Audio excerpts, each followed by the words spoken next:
You know what today is? It's Q&A Tuesday. Let's get right to your questions. Don asks me, 3 flowering cherry trees have lost almost every leaf all at the same time. What has been provided by the lawn sprinkler heads 3 times per week? Any thoughts? What will next year be like for them? Well, Don, I don't know when your trees were planted. If they're established trees, then you could have some type of issue with the soil or something like that. If they're newly planted trees, 2 to 3 times a week with lawn sprinklers is not going to water them enough. What you want to do is put a drip right at the base of the tree and let that run for about 2 to 3 hours on each tree. The lawn sprinklers only get watered down about this deep, and the roots of that cherry tree will go down about this deep. It should be fine for next year. Trees actually have 2 sets of leaves. If they lose one set, then it's still in there for next year. But next year, make sure you water them well, especially in the beginning of the season when they're pushing out new growth. Peg asks, please advise on how to prune hydrangeas. I have Macrophylla hydrangeas, which the blooms are all brown now, and then I also have Limelights.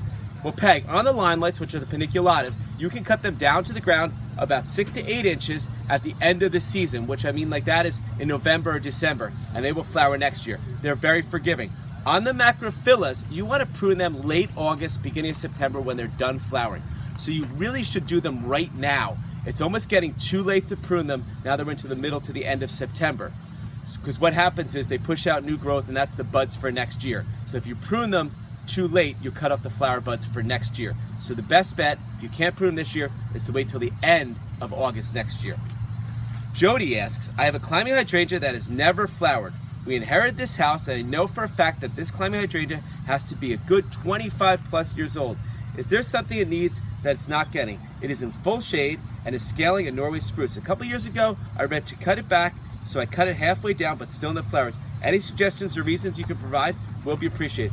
All right, Joey, that's probably an awesome plant. A 25-year-old climbing hydrangea probably has really nice roots along the house, and I'm sure it's a specimen.